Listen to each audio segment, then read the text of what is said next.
and welcome to the Trapital Podcast. I'm your host, Dan Runcie. Our guest today is Jesse Kirshbaum. Some of you might know him as Jesse K. Others of you might know him as Uncle Jesse on Twitter. He is the CEO of Nue Agency. Jesse, welcome to the podcast. Thank you very much, Dan. It's an honor and a pleasure. I'm a big fan of yours and your work. So it's good to be able to connect. Thanks, man. Likewise. I think it would be great for people to hear a little bit of background on Nue Agency, because you started this around 12 years ago, but it's definitely shifted since then. You started as a talent agency, but now things have moved more into the brand and marketing side of things. So take us back. Tell us about the journey and how you got to where things are today. At the very beginning of my career, a family friend advised me that being an agent was the best way to gain experience and learn multiple facets of the business. It's a fast-paced game, and it taught me how to eat what you kill. As business owners and entrepreneurs by nature, I was able to earn instant revenue without raising upfront capital.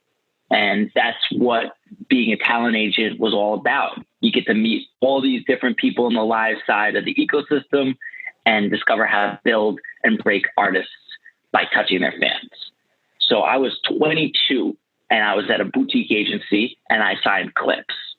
And about 5 years later, I started Nue Agency and was able to shift with the Clips over the years and stay very close with them. And one of the main reasons I was able to find a lot of these artists was because not only did we see talent in them very early on and bring value immediately, but we were able to focus on areas that the major agencies weren't, which was at the time the college market and the tech sector. So we were finding our talent in the college market and touring those artists in the college market too. So besides Clips, really early on, I signed Mims, Wale, who I found on MySpace, and then he introduced me to J. Cole, Mike Posner. We founded Duke, and then he introduced me to Big Sean. And over the years, as a talent agent, was the first agent of representation for Logic and Action Bronson and White Panda, which then became Griffin, 2 AM Club, which then spawned out Mark Bassi, and many others. So in many ways, we were like the tech whisperers for these artists, and the companies that we took interest in and we were passionate about, we were able to build relationships with. So we were doing early marketing for Spotify while we were the agent for all of these artists. Even though representing artists was a 24/7 job with no days off, we started to realize that there was bigger opportunities. We just started to broker so many college deals that it started to get a little exhausting. And so I could hear for the long run that there was a bigger opportunity beyond just the grind of representing an artist. And so we rebranded the agency to this new wave kind of culture marketing agency. And we were able to bring in friends at Red Antler to orchestrate the rebrand and help us envision the next chapter. And because of our experience and our workload, we were really nimble and able to handle all the volume. So it was an easy pivot from doing 400 shows a month as a talent agency to working with brands. And really on the business side, we just saw that the industry was shifting. We could see that streaming was starting to take off. Spotify, again, was somebody early. We were building with all these tech companies, and we could see that music was reinventing itself as an industry.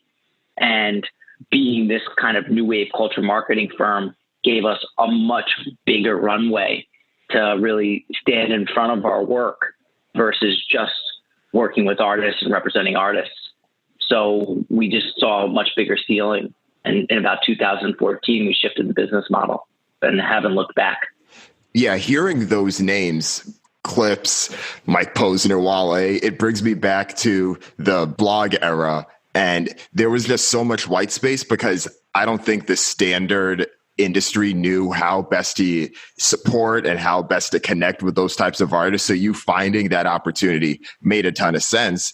But I think as we look back, like that era itself was fairly short-lived. I feel like there's like a certain type of hip hop consumer you can talk to that's like, oh yeah, remember that era when these artists were breaking out? But now that hip hop has become more mainstream than it has been in the past, and we're starting to see artists that aren't just the superstars being able to leverage their likeness and either connect with brands or brands try to connect with them, vice versa. That transition makes a lot of sense. And as you said, I'm sure it's much more scalable than the model you had before. Yeah, I feel like the brand space is kind of like the new blog space. In the beginning, a lot of these artists needed those blog crow signs, and that's how they got hot and relevant, was the platforms and the blogs propping them up. And now a lot of artists are getting that extra marketing from these brands and these brand activations and campaigns. So the joke is, at least on my end, is that brand space has become the new blog space when it comes to breaking artists. And it really made a lot of sense as we saw that that was happening to shift our focus for the company. And as you look at this space and knowing that these phases don't necessarily last forever, do you feel like you have in the back of your mind, okay, what's next? What does the next wave look like? What should we be preparing for?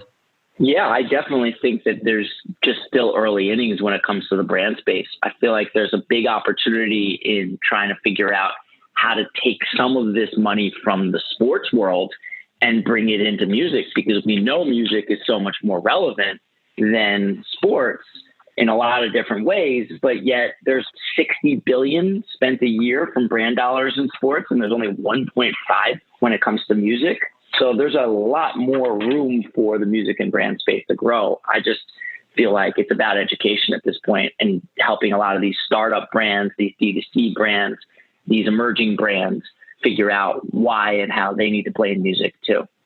So that's a trend that I'm super focused on, although there's more stuff coming. That's interesting to hear, because I think about a lot of the rising direct-to-consumer brands, not necessarily the unicorns, but the ones that are on the come up.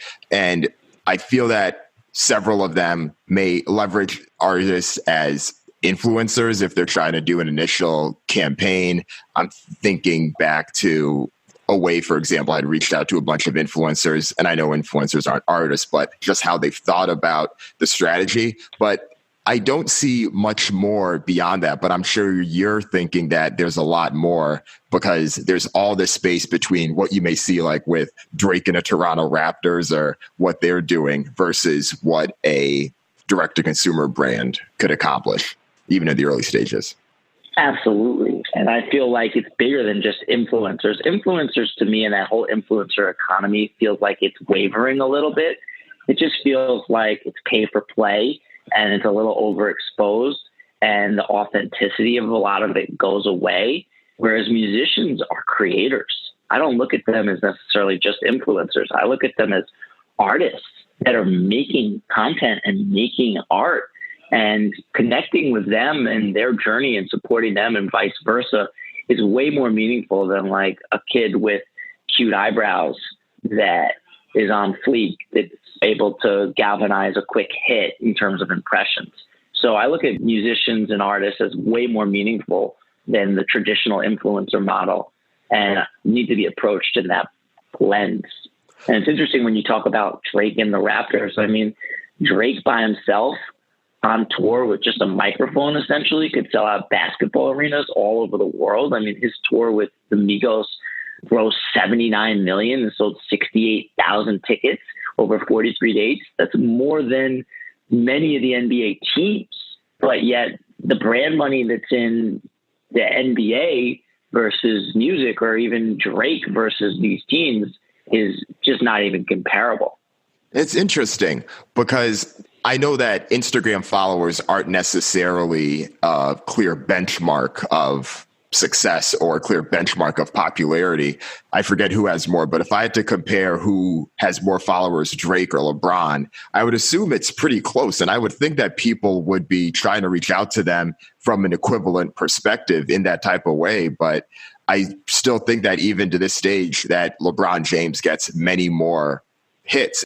And I don't know what your take on this is. My initial take was that, okay, if you're banking on LeBron James, not only do you have his likeness, but you know that come April, May, and June, he is going to be on primetime television and tens of millions of people are going to be watching each night of the finals. Do people look at that and say, okay, well, where's the equivalent to Drake? Like, when does Drake get the equivalent exposure? And I don't necessarily look at it that way. I understand that Drake has opportunities that LeBron doesn't, but I wonder if that's part of the imbalance or if that's part of the reason why there's such a big difference. I mean, Drake's music moves way more frictionlessly than LeBron does. You can hear Drake, how many spins, I'd have to try to do some research on that, but how many streams he had and how many listens he's had and how his music is on the radio, in cars, on television. There's no question that Drake is reaching a larger audience in terms of his craft than LeBron is. In terms of what brand is bigger, it's just really about what the brand in particular or whoever's connecting with these two, what their audience wants and how to build a more meaningful relationship with that fan base. You don't see Drake in business with many brands. You do LeBron, or at least some choice ones. So I think both of them are very authentic, great partners for brands, but it's just about if Drake was doing a brand partnership, I don't feel like it's as obvious or it's as done. So I think fans are going to pay very big attention. That makes sense. Because the things that stick out, I think about the Sprite commercials, and I feel like he had a lot more of those back in the day than he even has now. I know that he had EP'd, I think it was LeBron's documentary as well, More Than a Game. That was more than 10 years ago at this point. But yeah, there are a few examples like that. But I'd be interested to hear. When he does something, it really connects. It does, especially at that level. I mean, he didn't become the artist of the decade by mistake. And as I tell many people, we've seen people have runs, like obviously Jay-Z has been a household name for decades, but the year by year consistency that Drake has had, and even if the people don't think that his album's a classic or whatever, the fact that there is a hit and he stays in the consciousness as he has for 11 years now, that's rare. And I don't know if we'll see that again. And I think that should be the first thing that people think about when they think about the opportunity of someone like that, but also other artists as well. I agree. I think he's a great vehicle for the right brand partnerships like LeBron is. And I feel like his reach is definitely comparable. But I think we're seeing a lot more brand deals for LeBron than we are for Drake, because the logic is that he's going to be on television and it's just easier to wrap your head around. So and there's a league that supports it. Yeah. So tell me a bit about some of the major brand deals that you've worked on with Nue Agency. Look, we're always doing different things. As a music agency and kind of a culture marketing agency, there's a lot of different facets of what that looks like. Pretty much everything we do touch music and marketing. But I can tell you about some of the kind of recent ones. I can tell you about some of the bigger ones we had. Why don't I start with just right when we rebranded the agency, Sour Patch Kids came knocking on a really good time. And so I was known already at the time as someone that could make crazy ideas come to life in the artist and brand space. And I got a call from a representative at Mondelez, Bon Bao. He's like one of the most respected marketers in the brand world. And Bon and I had worked together for a long time when he was at Pepsi before Mondelez. And by coincidence, he was on a flight with an artist that Nue represented. And the two of them like scribbled on napkins a plan for Sour Patch Kids to impact the music business. We brought a team together to make this idea come to life and to execute it. And we started by taking over a brownstone in Brooklyn, where emerging artists would spend the night on the road. And we really isolated this kind of pain point for artists, where artists that are touring needed a place to stay. And staying people's couches and in different hotels was just really uninspiring. So the concept was really like, let's support emerging artists in helping them ignite kind of this huge content generator for Sour Patch Kids. So we embedded Sour Patch Kids into the lifestyle while these artists would stay at these houses, or at least the first one in Brooklyn. And it took a lot of work getting the program off the ground and earning the industry's trust with the candy brand, but it didn't get more intimate than housing. And over 4 years, we had over 300 artists stay and become one of the most buzzed about programs in the industry. Not only did Sour Patch Kids earn hundreds of millions of impressions off the program, it also became the #1 selling candy and people's champ with artists and fans.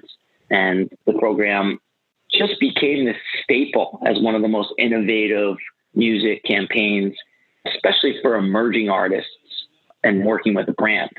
And I feel like there's another big opportunity for emerging artists to connect with the right brands with a program similar to that.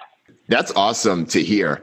I think a bunch of people would be interested to hear how Sour Patch Kids can then connect with artists in that way, because I think a lot of people that own brands may often think, okay, well, how can I get my brand to seem relatable if off the bat, the first thing you may think about isn't that, oh yeah, Sour Patch Kids, they would be perfect for a brand activation with a hip hop artist or with a major pop artist. How did you make that connection, and what was your process with that? It was really about the Sour Patch Kids ethos at the time. They saw themselves as the emerging candy brand on the aisle. It was very different than where they sit now after 5 or 6 years from this program. At the time, there was Skittles, there was Starburst, there was all these gummy candies, and they were like the new kid on the block, started in the 80s. So they wanted to be with kind of a cool audience, and they realized that music was a great way to do that, and supporting emerging artists, their fan bases were rabid. So we basically were able to design the program in a way that would kind of have a new wave spin on influencers, or at least on like the traditional influencer marketing, where we were getting these posts, but it was mutually beneficial. It was supporting the artists. It was helping the brand really get onto these artists' platforms by supporting them. If it was a music studio in the house and the artists were making music and it was just well tastefully designed and supported by Sour Patch Kids, or if it was simple things that we could figure out that would support an artist that was touring. If it was laundry, if it was dinner, or bringing in a chef to cook for them, just allowing the artists all to be in one house. And so the process was figuring out all these pain points and then building it as it went with the artists and continuing to grow. And Sour Patch Kids needed a little bit of a long-term strategy on this, because over time, they became the #1 selling candy in the categories, but it was over 3 years and hundreds of artists and all of these impressions and all of these different content pieces created that they really were able to impact. And obviously they did a couple other smart moves as well beyond just this music initiative, but it became a staple for Sour Patch Kids to be looked at as cool when they were on all of these really cool artist channels being kind of co-promoted in a fresh way. That's awesome.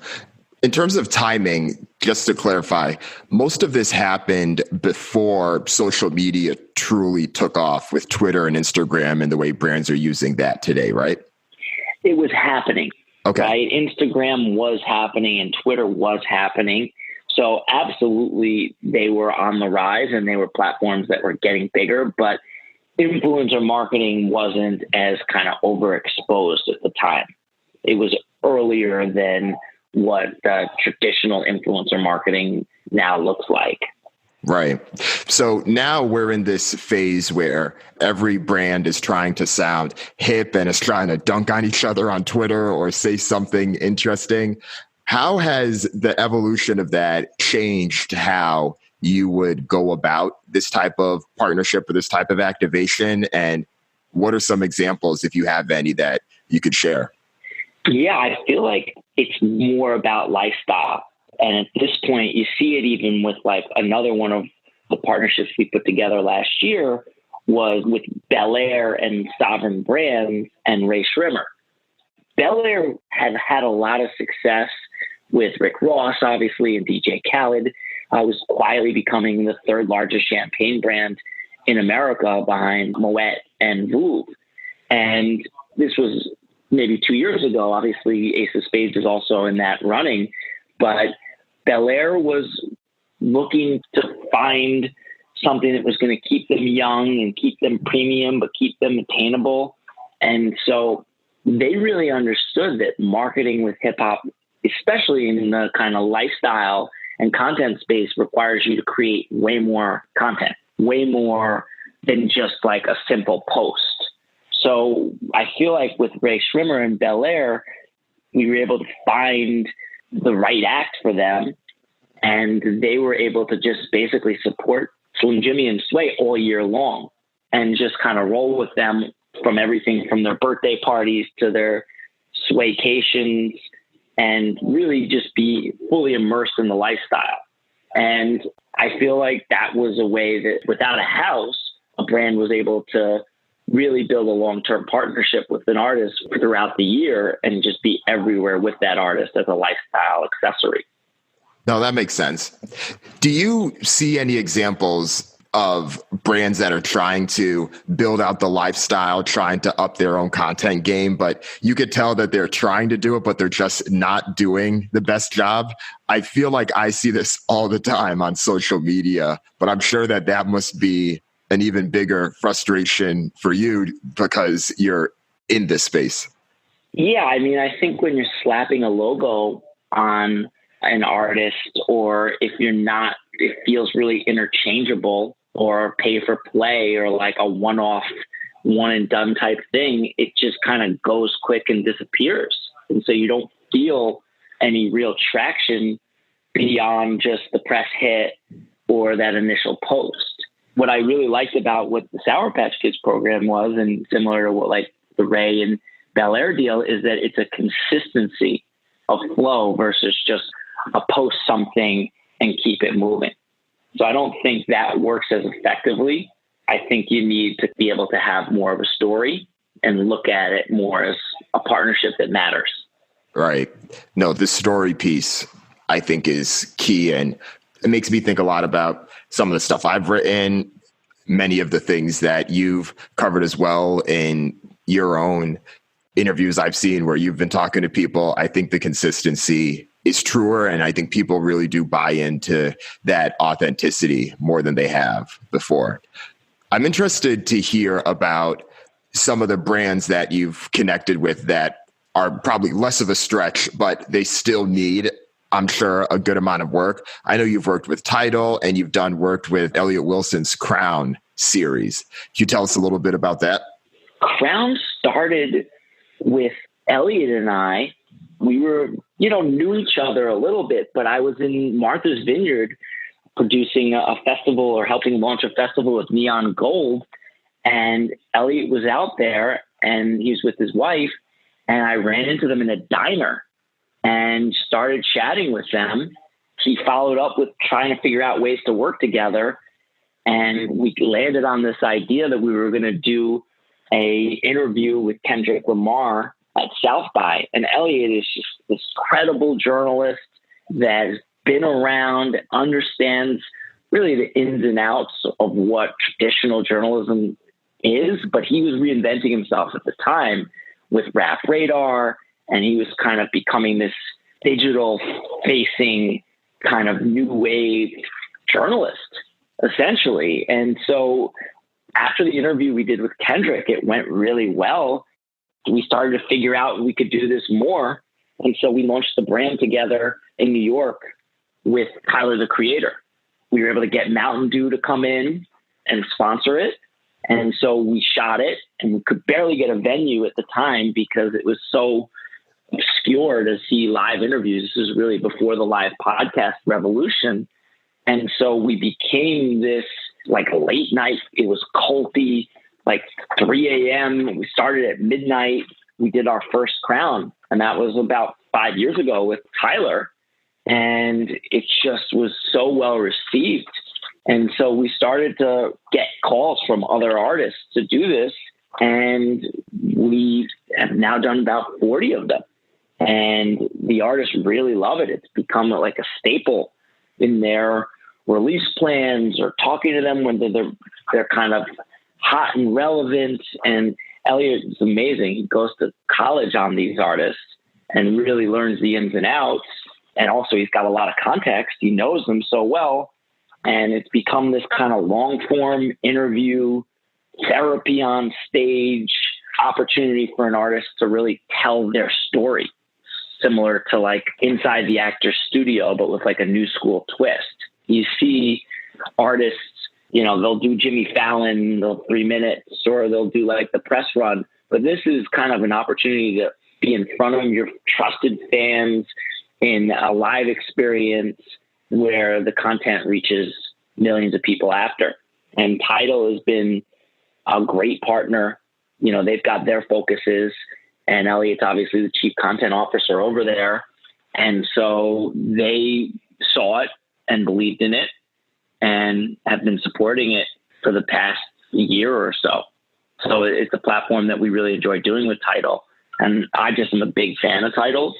I feel like they're very necessary in this kind of streaming wars environment to have an artist at the table with Apple and, Daniel Ek and Spotify. I think having an artist-centric platform is really important. And I've seen the kind of steps and moves they've made. And clearly they're looking out for the artists and have an artist sensibility. And I can respect that tremendously. They really know how to get behind something. So they've been a great partner. And Crown, as a standalone, continues to evolve. We're really excited for where things are going. I think this might be the first hip hop deal that went down at Martha's Vineyard. You'd be surprised. Really? Definitely. Martha's Vineyard's an amazing place. It's so eclectic and chill. It's not traditional and pretentious. Like, it's not uppity. It's my favorite place in the world. We really share that love for it. It's easy once you get there and you feel it. It's just a wonderful place to relax. And I don't relax extremely well.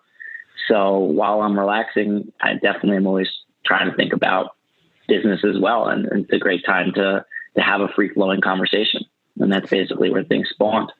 Yeah, it is a beautiful spot. I'm originally from Connecticut, from Hartford, and I've been there once, been to Block Island, been to the Cape, been to a few of the other spots around there. But no, I do think that as I'm bringing myself back to it, I'm no, it is a great spot for stuff like that. And free-flowing conversation is just such a great, you never know what's going to happen when you get people together and you're kind of in a relaxed space and you're not on the clock. And that's where real relationships can be forged. Yeah. You hinted at the evolution of artists talking and live podcasting and being able to listen to what artists have to say. I do think that is a wave that Crown and to a broader extent Rap Radar has been able to ride as well, which has been interesting. I feel like the hip hop that so many of us grew up with, when we heard from someone, it was when they stopped by Hot 97 for a few minutes to do the album for their promo, or they did a radio drop, or they would have went on one of the countdown shows on BET or MTV, something like that. The sit down interview, I just want to hear what this person says and they're not rapping. That's evolved considerably with media overall, but I do think it's made a tremendous impact on hip hop, the growth of the Breakfast Club, the growth of a lot of these platforms. And I think that has also been able to both influence the trajectory that something like Crown has had, because artists clearly want to see it. And now that there's a market for it, I don't see that slowing down anytime soon. They're so creative. They're so knowledgeable. If you want to know what's hot and relevant, ask a hot artist. They're so plugged in to the creative process. There's so much to their story. Crown is really focused on the biggest artists in the world. Our last one was with Will Smith and Martin Lawrence, our first foray into movies. Other verticals could be spawning from that. But with Rap Radar, one of these artists and executives that Elliot's speaking with, there's so many valuable takeaways from their story. There's so much to learn from artists. I mean, that's kind of the impetus of the whole business that we've got at Nue, is that artists are your creative Sherpas to culture. and being able to listen to artists and harness their creativity in a way that benefits not only them, but your brand is so powerful. I love it. I love being able to talk to artists. And that's one of the real perks of working in the music business, is being able to be touched by all that creativity and harness it in a creative marketing way. But yeah, I mean, their stories are fascinating. I think that what Elliot's doing now and how he's reinvented himself again is like the cover story come to life in this modern time. What's been your favorite Crown interview so far? I love them all. I mean, I'm kind of a person that's consuming so much content that the last one is always the best. It was just so amazing to have Will Smith and Martin Lawrence back at the Apollo. We rented it with Tidal. The whole place was packed, 4 or 5 block line to get in. There probably wasn't a seat in the house. And to see these two on stage together, and it's just amazing because Will is such a big, larger than life personality. He is just on. And Martin is kind of in his shell a little bit. And to hear like the dynamic of both of them and have Elliot be able to kind of get one to speak and then the other, and both share their stories about how they knew Biggie and their Biggie experiences, just was so fun to watch.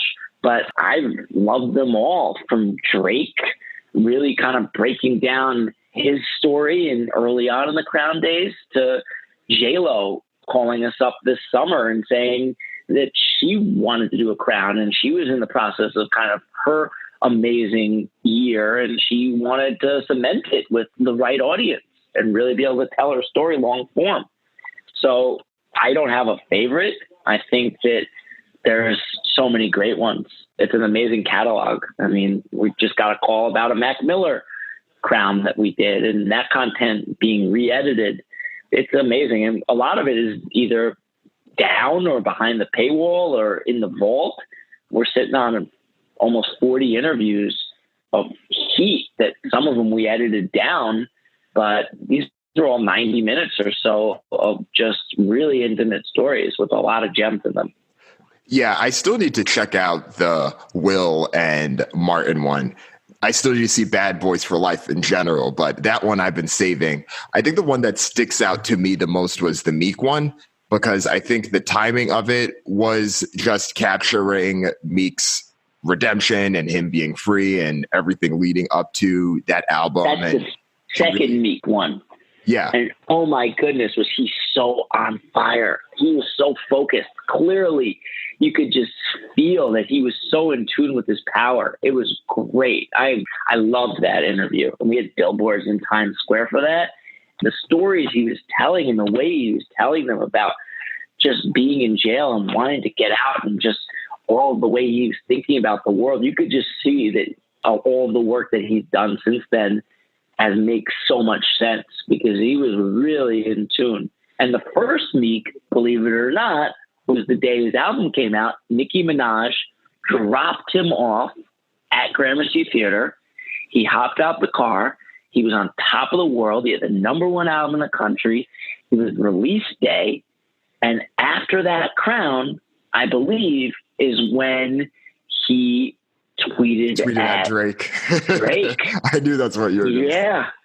Yeah. I mean, we've done Meek twice, and just to see his growth and development is so impressive. But yeah, the first one, he was just also on top of the world, but in a different place. And his maturity level is just so next level now. Yeah, it's a great series. So for those listening, and if you haven't checked it out, check them out. And many of them are behind Tidal's paywall, but make sure that you check them out. There's some good content coming out of there. Next, I want to talk about your blog and your newsletter, Beats and Bytes. And of course, I always have a affinity connection to other people that put out content and do it on a regular basis, able to grow their own audience in that way. I want to hear a little bit about the newsletter, but I also want to hear about some of the recent things that you've written about, specifically the Grammys and the Super Bowl, because I think people would get a lot out of that. Yeah, well, absolutely. I started the newsletter initially, like I said, one of our differentiators representing artists was focusing on the tech world. We thought tech was the savior for the music business, and we knew if we could align artists with these tech platforms early, that it would be great for the artists, it would be a great way to prove value to the tech platforms, and it would be a niche for our agency where most people were doom and gloom on the industry overall. We could be a friendly face. So we started doing events, and that was the initial thing. It was called Sound Control, and we were bringing together music and tech best and brightest around different key tentpole moments or points of interest. And we built up a huge base. And this was all while I was a booking agent, but we built up this audience of people that were coming to our events that were RSVPing, thousands of people. We would rent the old Tower Records. That was a vacant space at the time. And we would bring in Questlove and Pepsi Music and all these different folks to talk about the intersection. And eventually we stopped doing the events just because we had other focuses, but we parlayed it into a weekly newsletter. So the weekly newsletter is called Beats and Bytes. And to me, it's just a great way to keep my finger on the pulse, because every week we tell everybody the articles that they need to know about in the music and tech space. So I'm reading 100 or so articles a week and then really picking the ones that I think are most relevant to what we do.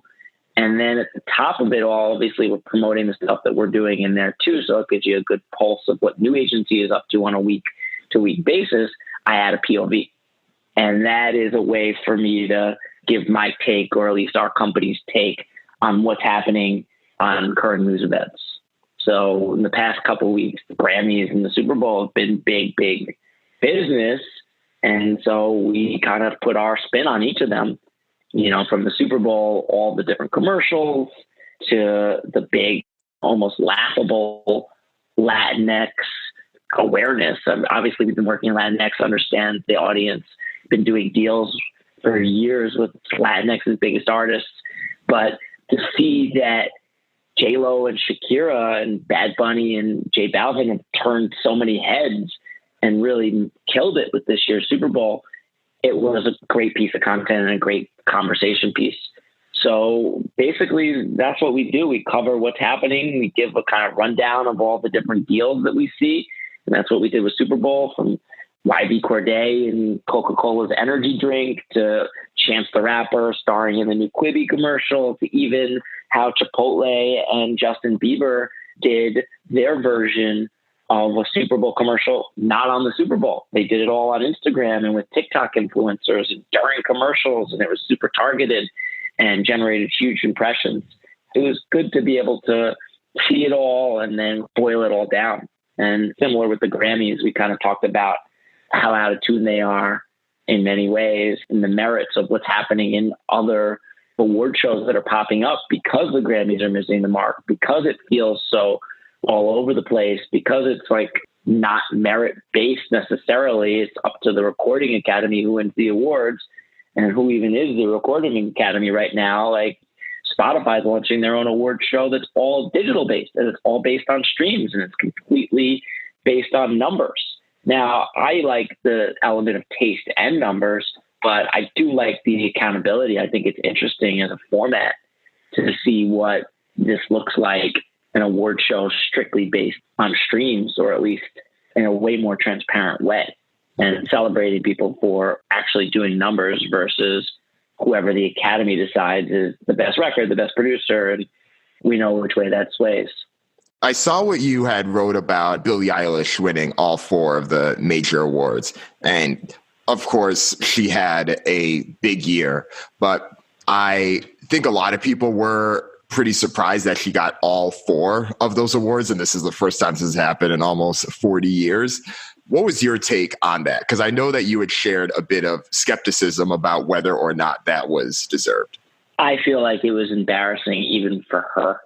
It felt like she was the safe, obvious choice that people didn't know which other way to kind of vote. So they just voted her across the board. I think she has a great song. I think she's got an amazing brand. I think she's super talented. And I love the story of her and her brother in a bedroom making these records. But was this really album of the year? Was this really the deserver to win everything? Is this her brother really the producer of the year?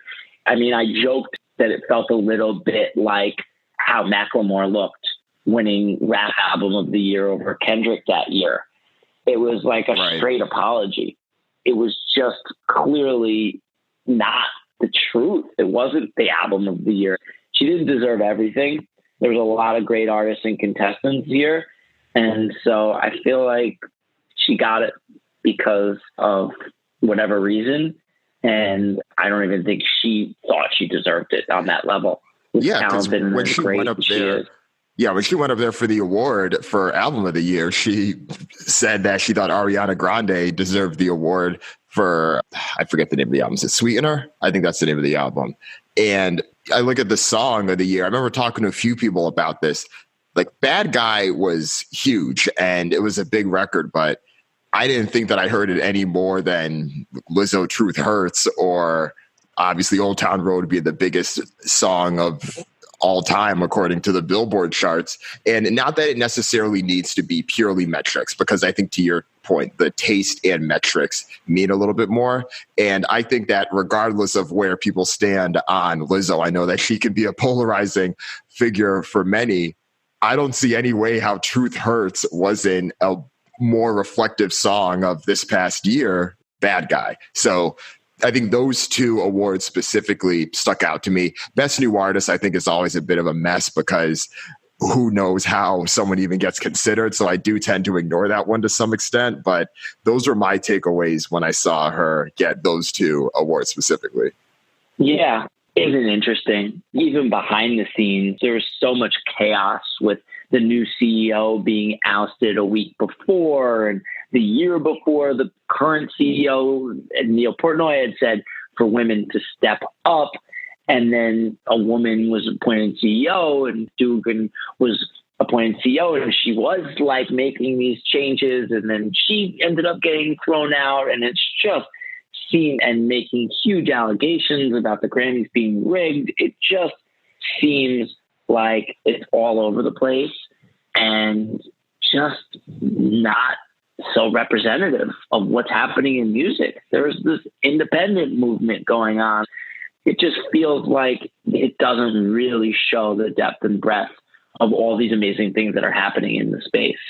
And it's really just kind of like who they want to celebrate this year. Agreed. I think that the other award shows, to be able to have some type of competition there, will be great. I think it always adds a little bit there, but I think the true solution people want is the award show that does mean the most, even though its influence has dwindled over time. Relatively speaking, the one that means the most, the Grammys, can get its act together, but these things are definitely frustrating. So I know we have to trail things off soon, but before we let you go, it would be great to hear if you have anything that you'd want to plug or anything that you think that the Trapital audience should know about. I mean, the philosophy is really that music is the universal language. Music is the great connector. Music is the best way or the easiest way for a brand to really understand and to be in culture.